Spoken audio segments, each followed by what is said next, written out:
Bien, bienvenidos a Puntos de Vista. Les saluda Eliezer Hernández. A esta hora nos conectamos también con el Estado de Aragua a través de Clase 91.5 FM, la emisora perfecta. También Ciudad 106.1 FM en los Altos Mirandinos y Tropical 100.1 FM en Guarenas, Guatire y Barlovento. Recuerden ustedes que esta y todas las conversaciones están disponibles a través de nuestra aplicación para iOS o Android, que ven en pantalla. Al escanear ese código QR, usted tendrá la aplicación de Canal I. Vamos a conversar el día de hoy con Mercedes Malavé, dirigente político. Buenos días, gracias por acompañarnos. Hola Eliezer, buenos días, muchas gracias por la invitación a tu programa. Muchísimas gracias a usted por acompañarnos. Hay mucha información en las últimas horas. Una de ellas tiene que ver, por supuesto, con esta medida que el día de hoy se espera firme el presidente de la República, un decreto de emergencia económica al que los venezolanos ya tenemos una experiencia de cómo ha sido esta situación. Sin embargo, es un escenario totalmente distinto por estos aranceles que ha impuesto el presidente de los Estados Unidos, Donald Trump.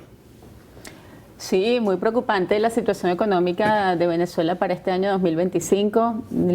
Los escenarios son casi todos, bueno, todos son muy negativos, unos más que otros. Y la razón principal tiene que ver con las medidas de Estados Unidos contra Venezuela, sanciones económicas, aranceles, bloqueos que impiden la relación de Venezuela con empresas extranjeras que pueden venir a explotar el petróleo aquí a Venezuela, y todo eso se va a ver traducido en menos ingresos al país y por lo tanto pues más deterioro en la calidad de vida de los venezolanos, más problemas económicos, etcétera. ¿Qué pudiera esperar el venezolano de ese decreto de emergencia que se ha firmado por parte del Ejecutivo Nacional? Mira, con sinceridad te digo que podemos esperar muy poco, porque por más decretos de emergencia y por más decisiones que se tomen, si el dinero es escaso, ¿no? Uno lo que espera es que haya una mejor administración de los recursos, que se reduzca un poco el tamaño del Estado para que pueda haber atención a las prioridades del país, que son todas de carácter social y tienen que ver también con los servicios públicos. Los reportes que nos llegan del interior son alarmantes en cuanto a la crisis eléctrica que están experimentando estados como Barinas, los estados andinos, el Zulia.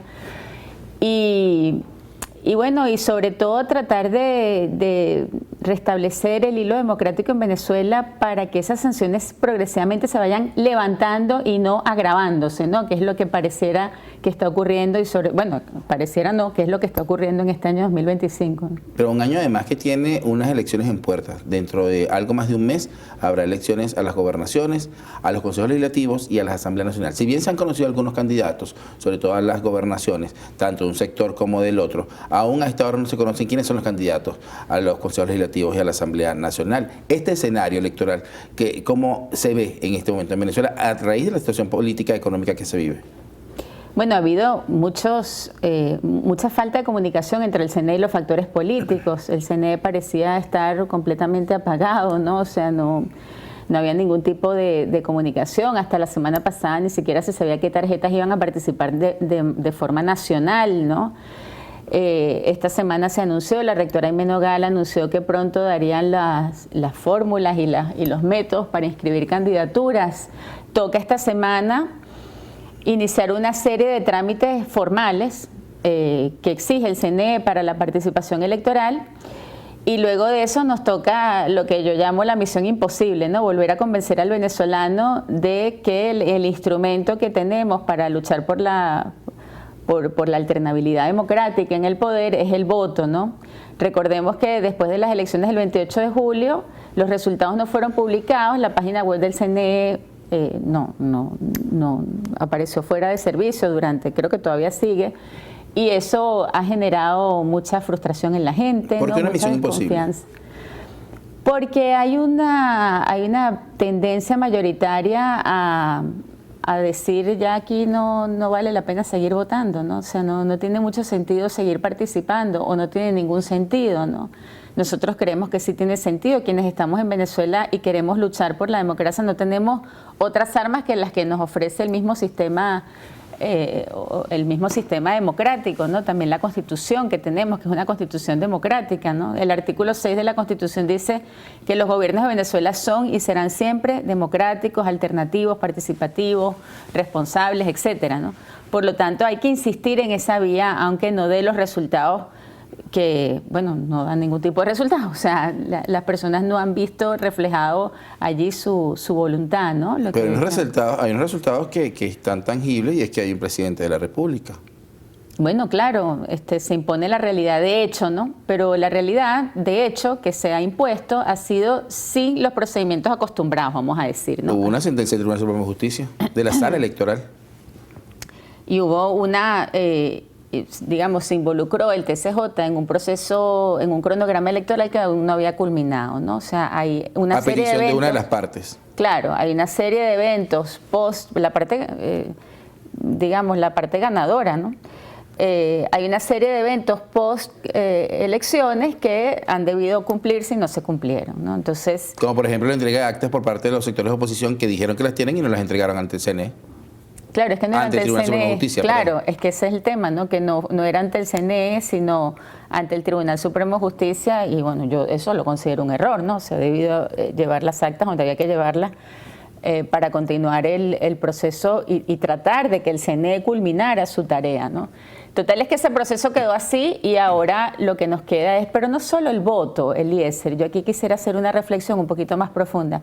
Nosotros en la red Decide, ¿no? Que hemos conformado una serie de personas, tanto de movimientos sociales como políticos, Defensa Ciudadana de la Democracia, hemos dicho que hay que luchar en todos los campos de la vida democrática del país, hay que restablecer la democracia en Venezuela, todos los mecanismos democráticos que además están garantizados ampliamente en nuestra Constitución, ¿no? Y no, te digo, no es solo el voto, también es, por ejemplo, la libertad de expresión. Tú como periodista, te voy a contar una cosa que quizás es como para que uno se quede pensando, ¿no? Hace 10 años yo venía a los programas de televisión y todo el mundo me felicitaba, era un acontecimiento venir a la televisión, ¿no? Y te veían y te esperaban, sobre todo personas cercanas, familiares, ¿no? Después me decían, ¿para qué vas a ir a esos canales si eso te van a decir, no sé, colaboracionista, te van a decir que estás prestándole un favor al gobierno, esos canales no tienen libertad de autonomía, etcétera? Eso ya pasó, ahorita. Yo vengo a un programa de televisión y me dicen, cuidado con lo que vas a decir, cuidado con lo que vas a hacer, cuidado. Hay gente que no lo puede decir que vengo. O sea, la libertad de expresión se ha deteriorado de tal manera en Venezuela que prácticamente se considera un peligro opinar. Pero aquí a usted le ha ocurrido eso en este espacio. Bueno, porque viene regularmente. No me ocurre a mí. A mí no me ocurre. Yo vengo. Está diciendo que muchas personas le han dicho que no venga. Claro, pero es el sentimiento de la opinión pública o de la opinión cercana. Lo que te quiero decir, que yo experimento un cambio en la mentalidad de las personas producto de un deterioro en el ambiente nacional de las libertades públicas en general, o sea, las libertades públicas. Por eso te digo, no es solo el voto, tenemos que seguir luchando por ampliar la democracia en Venezuela, ¿no? También tú hablabas de las elecciones de gobernadores. Bueno, ¿cómo va el proceso de descentralización? ¿Cómo mejora el proceso de descentralización nacional ese decreto de emergencia económica nacional? ¿Va a concentrar más el poder o lo va a desconcentrar? ¿Va a concentrar más los recursos o los va a hacer valer en cada gobernación, en cada alcaldía, ¿no?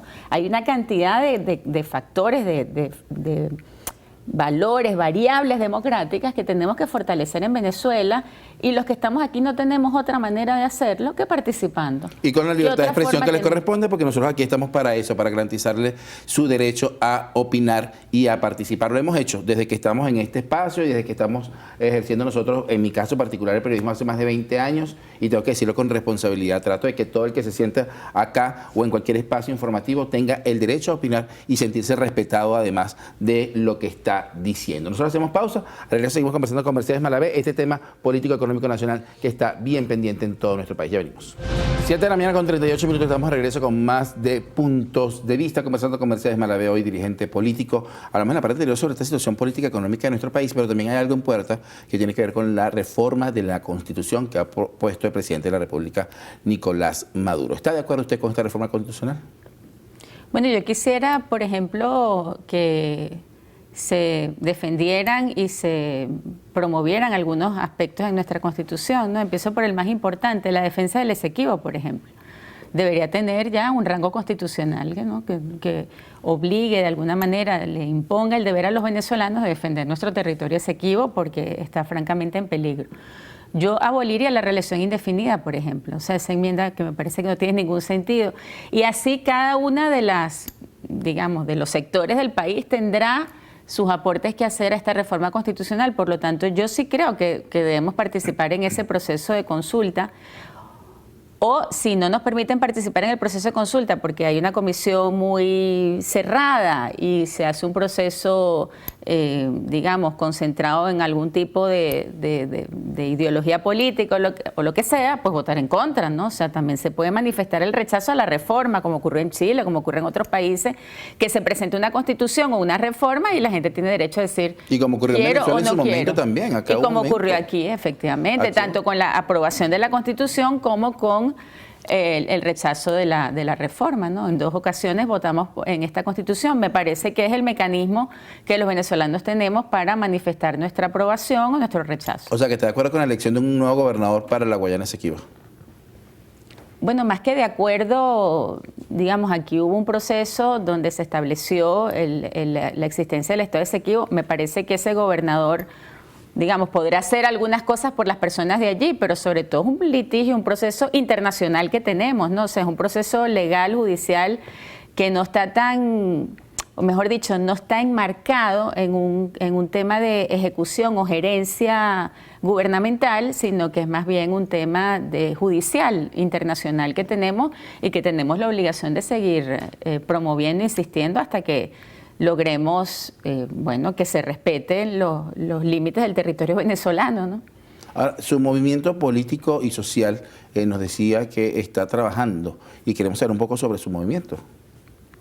Bueno, Decide es eso, efectivamente, una plataforma amplia, plural, defensa ciudadana de la democracia, integrada por muchos factores políticos, de distinta procedencia, de distinta ideología. Yo, por ejemplo, nunca he formado parte de la Plataforma Unitaria ni de la Mesa de la Unidad, no formo parte de esos partidos, sin embargo, estoy apoyando esta iniciativa, ¿no?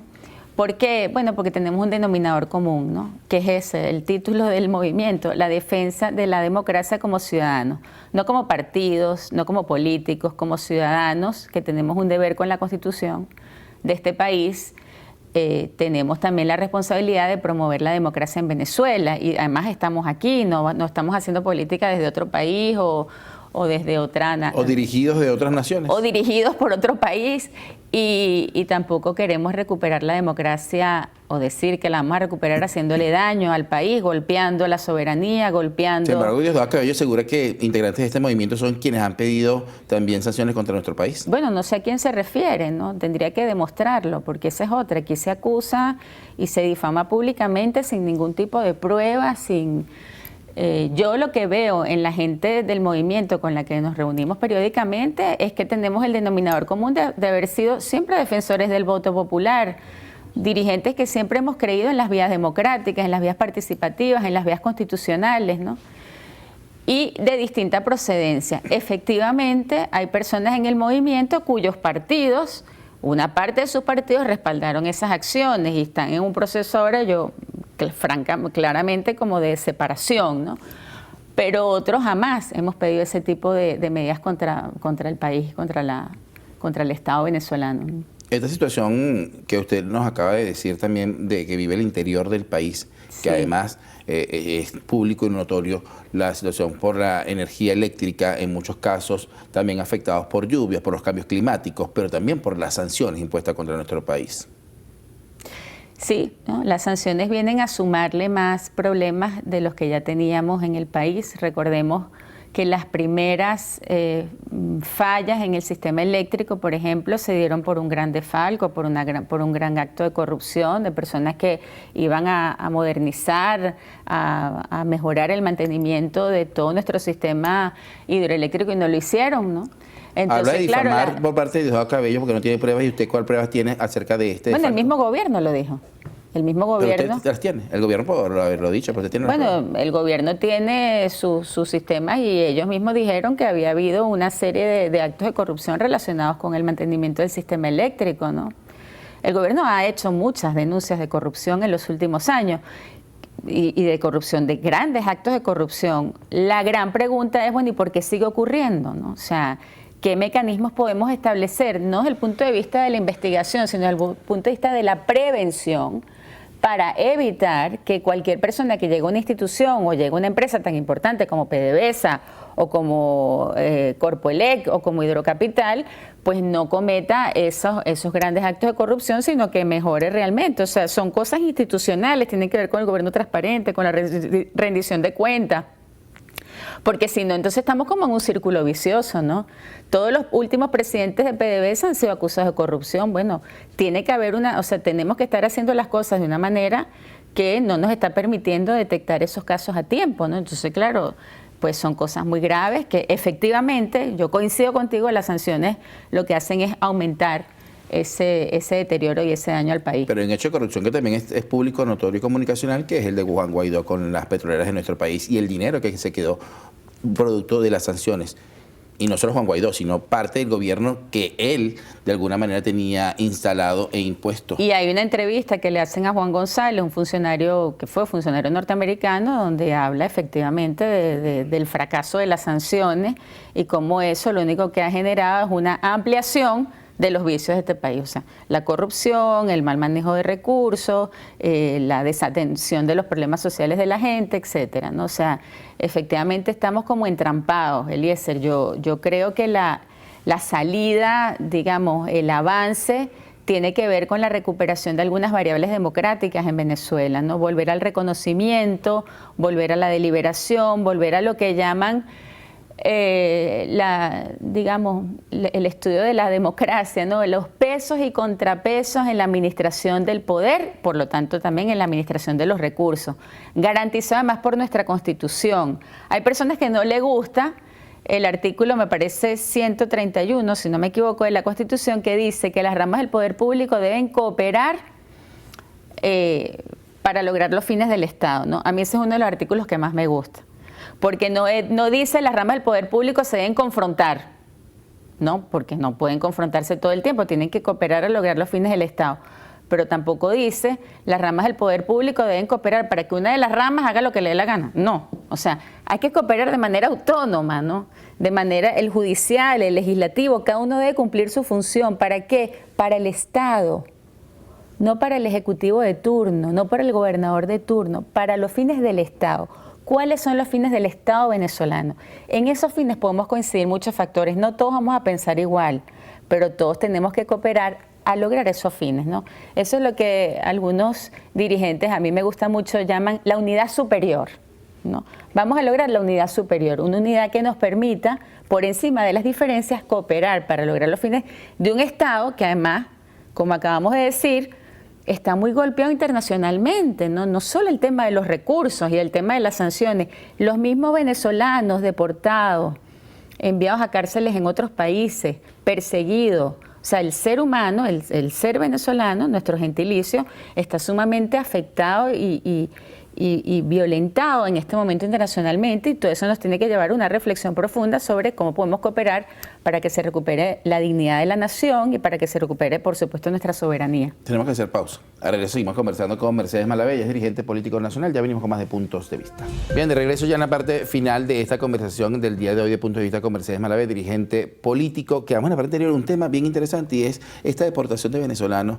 y este trato cruel e inhumano que están siendo víctimas los venezolanos simplemente por tener un tatuaje, simplemente por ser venezolanos, por vincularlos a alguna organización política y llevarlos a una cárcel de seguridad, además sin ser juzgados, además fuera de su país, y todo lo que incluye o lo que implica esta situación. Producto, por cierto, de una migración masiva que de alguna manera fue impulsada por sectores de oposición que decían que no había esperanza en Venezuela. Tú sabes que los dirigentes políticos, bueno, que estamos todo el tiempo visitando comunidades, haciendo trabajo, vamos a decir, analógico, no solo por los medios de comunicación. No solo digital 2.0. Sí, conocemos muchas historias, ¿no? Desde que yo supe del tema de las deportaciones a El Salvador, comencé a pensar en una madre de familia que sus 3 hijos se habían ido por el Darién. Y ella me dijo que desde que sus hijos se fueron, ella empezó a tener unos trastornos de sueño muy grandes, que no podía dormir porque pasó muchas semanas sin saber de ellos, ¿no? Y cuando sabía de ellos, pues había noticias muy cortas, ¿no? O sea, que llegó bien a tal sitio, que llegó bien, pero bueno, no terminaban de llegar a su destino final, que era los Estados Unidos, ¿no? O sea, tenía que pasar el Darién, los países de Centroamérica, etcétera. Y bueno, y que a partir de ese momento a ella le quedó un trastorno de sueño que más nunca había podido dormir bien. Y yo le pregunté, bueno, ¿y hace cuánto se fueron tus hijos? Y me dijo, hace 2 años. ¿Qué? ¿Tú tienes 2 años durmiendo mal? 2 años durmiendo mal. ¿Tú te imaginas? Yo no me la he vuelto a encontrar. Que uno de esos hijos esté preso en El Salvador en este momento. O sea, es que sí, el deterioro de la salud mental. Se le destruye la vida a las madres venezolanas con estas decisiones que están tomando, ¿no? Es realmente un sufrimiento. Ahora que viene la Semana Santa, eso es un calvario, un auténtico calvario, ¿no? Lo que están sufriendo las familias venezolanas producto de estas medidas, ¿no? Pero también están, Eliezer, y hay que decirlo con responsabilidad, los presos en Venezuela, que también muchos de ellos llevan meses sin saber, sin poder tener ni una mínima comunicación con sus familiares, ¿no?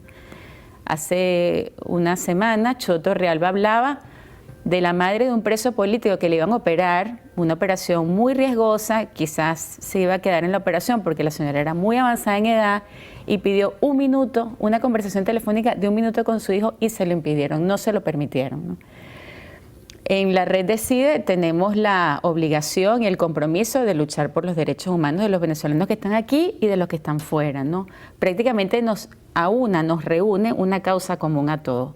Ojalá podamos hacerlo distintos factores políticos, ojalá pudiéramos trabajar más armónicamente con el gobierno, ojalá pudiéramos sumarnos a unas peticiones formales del gobierno de Venezuela desde la Asamblea Nacional, por ejemplo, una fracción que quiere un cambio democrático, que no se identifica, pero que en esto estamos de acuerdo en que tenemos que defender a los venezolanos dentro y fuera de Venezuela. El órgano de deliberación, de debate, de negociación por excelencia, no es República Dominicana, ni Barbados, ni México, es la Asamblea Nacional, es ese cuerpo que está allí. Pero ¿cuál es la diferencia entre esos venezolanos que fueron deportados a El Salvador a los que están acá? La diferencia es sencilla y muy tácita. Ellos han cometido un delito y están siendo juzgados en su nación, en su patria, y por ese delito están siendo juzgados y tienen una sanción en su país.